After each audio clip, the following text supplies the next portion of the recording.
Oh wow, you're awake already, huh? With the speed you hit the ground, I thought you'd be out for at least another couple of hours. How's your head, by the way? That's quite a nasty cut on your eye. But if you're going to insist on being the hero, then it's your own fault when you get knocked off the pedestal. I mean, come on. Do those idiots look like they care about you? I went through the trouble of getting you a room with a view. The least you can do is use the window. There you go. Now, you see them down there as plainly as I do. Are they running around in a panic because you're missing? Honestly, do they look like they care about anyone but themselves?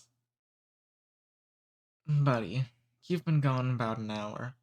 That's more than enough time for people to have caused an uproar and sent out a search party. But, um, I don't see them doing any of that. Is it possible? Now, hear me out. Is it possible that you're only a hero in your own eyes? I mean, it is a thing. You know, a hero complex.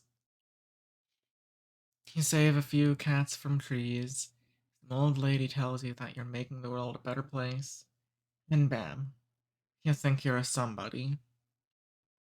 But, buddy, the only person who knows where you are right now, and whether you're dead or alive, is me.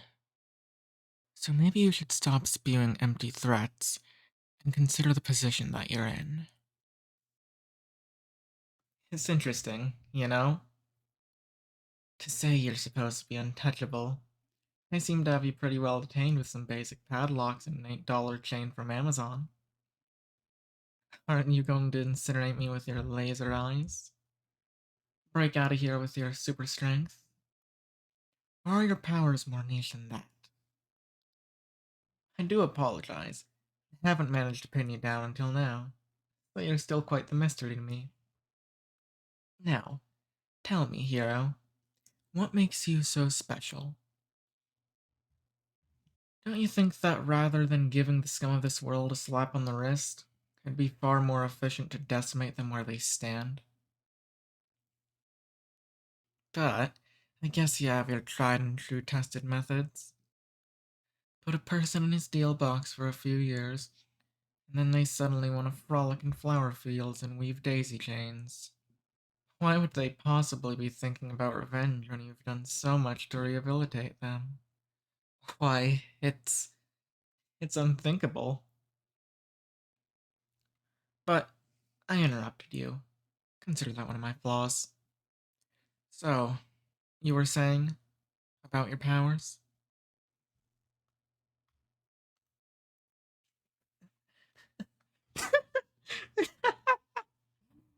Are you serious? You think that's a power? I can eviscerate a person in the blink of an eye. They don't even have a chance to register I'm there. By the time they see my shadow, it's already too late. Now that is what I call power, hero. Oh, hush with your nonsense. Vowing your revenge on me isn't a threat, baby. It's a promise. And one that you clearly can't keep. I mean, look at you. You couldn't fight your way out of a paper bag. I'll be honest with you. Nobody realistically monologues for this long. I'm almost rooting for you to escape and save the day. Almost. But that'd be quite inconvenient for me. See, the only thing you're good at is getting in my way.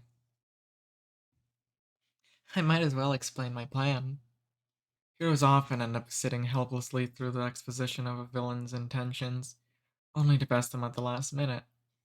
I don't really think that's going to happen here.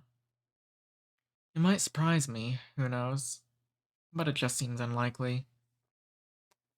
Anyway, you know how there are sounds only dogs can hear? And humans have created a device which generates that frequency and pretty much forces them to obey? Well, I hardly think that's fair. As we speak, Frequency is being broadcast across the city, which will make humans bow down and obey whatever commands are given to them. I think it'll be far more efficient against criminals than a concrete cage, don't you? Ah. Well, what do you look at that? That particular frequency makes people explode. Well, every experiment has its kinks. You can't expect it to work perfectly on the first attempt. Excuse me a moment, babe.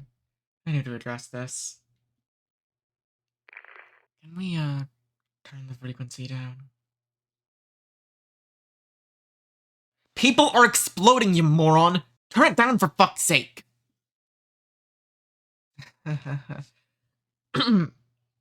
Sorry about that. It's not easy being the anti-hero. Ironic, really, since the city really could have done with someone to save them. You're not going to be affected by that level of hurts, so you could have easily gotten people to safety. Oh well. You can't make improvements to the law without breaking a few humans. Isn't that how the saying goes? No? Well, it was something like that. There's no use crying over spilled blood. Help me out here, babe. I'm trying. Oh, honestly, you're such a killjoy. Ah, there we go. Now, we're in business. See? Your beloved citizens are on their knees. Just like I told you they would be. Speaking of being on one's knees... Nah, that look in your eyes says you'd bite. I don't have time to waste on such frivolities, anyway. I have a city to tame. Ciao! It's such a shame that the first one was a failure. There may have been innocents amongst that crowd. I know they're simply crushed ants on the path to progress, but they were still lives. Lives that I ended. I just want to stop people from going through the suffering I endured. Is that too much to ask? Is it worth the carnage I'm causing? No. I've come too far. I can't stop now.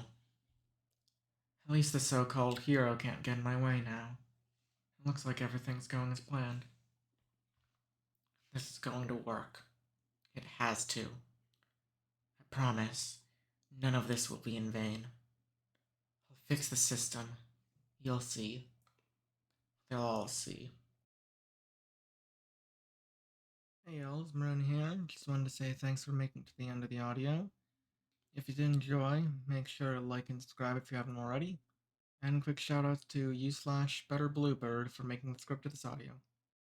That out of the way, see us.